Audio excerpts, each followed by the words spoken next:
আজ আমি তেল ছাড়া পনির বানাবো। কি শুনেই অবাক হচ্ছ তো? তাহলে রেসিপিটা শেষ পর্যন্ত দেখতে থাকো। রাধে রাধে বন্ধুরা, সবাইকে সুপর্ণার ভেজ কিচেনে স্বাগত জানাচ্ছি। এখানে আমি তেল ছাড়া পনির রেসিপিটি বানানোর জন্য 200 গ্রাম পনিরকে এরকম ত্রিকোণ আকারের শেপ দিয়ে কেটে নিয়েছি।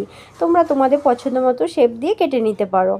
এবার পনিরের একটা মশলা তৈরি করে নেব। এর জন্য এখানে একটা মিডিয়াম সাইজের টমেটো দিয়ে দিচ্ছি, অল্প একটু আদা কুচি, আর 2 টেবিল স্পুন চারমগজ দানা, আর 8-10টা কাজু বাদাম দিয়ে অল্প একটু জল আর ঝালের জন্য 2টা কাঁচা লঙ্কা দিয়ে একটা সুন্দর পেস্ট বানিয়ে নিয়েছি।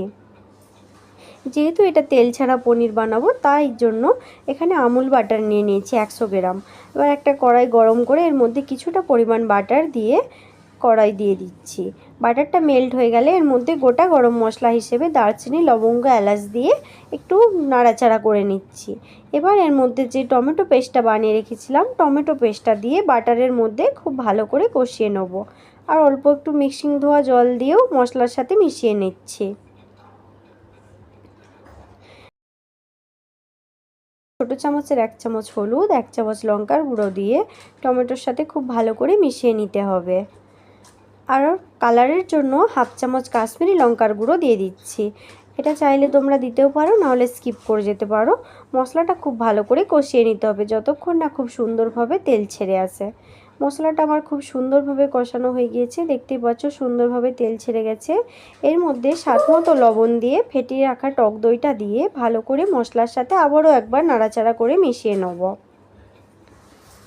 মশলার সাথে খুব সুন্দরভাবে টক দইটা মেশানো হয়ে গিয়েছে। এবার এর মধ্যে একটা টমেটো কেটে রেখেছিলাম, সেই টমেটোটা দিয়ে দিচ্ছি।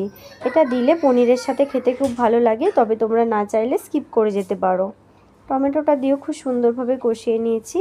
এবার এর মধ্যে অল্প একটু জল দিয়ে দিচ্ছি। জল দিয়ে মশলাটা জলের সাথে খুব ভালোভাবে মিশিয়ে নিচ্ছি। এবার মশলাটা ফুটে যেতে এর মধ্যে কেটে রাখা পনিরগুলো দিয়ে দেব। কেটে রাখা পনিরটা দিয়ে মশলার সাথে খুব ভালো করে মিশিয়ে নিতে হবে। এবার এর মধ্যে ঝালের জন্য 2টো চেরা কাঁচা লঙ্কা দিয়ে দিচ্ছি। ঝালটা তোমরা তোমাদের প্রয়োজন মতো কম বেশি করে নিতে পারো। এবার এটাকে ঢাকনা দিয়ে 4-5 মিনিট রান্না করে নেব। আমি 4-5 মিনিট ঢাকনা দিয়ে রান্না করে নিয়েছিলাম। পনিরটা আমার রান্না হয়ে গিয়েছে।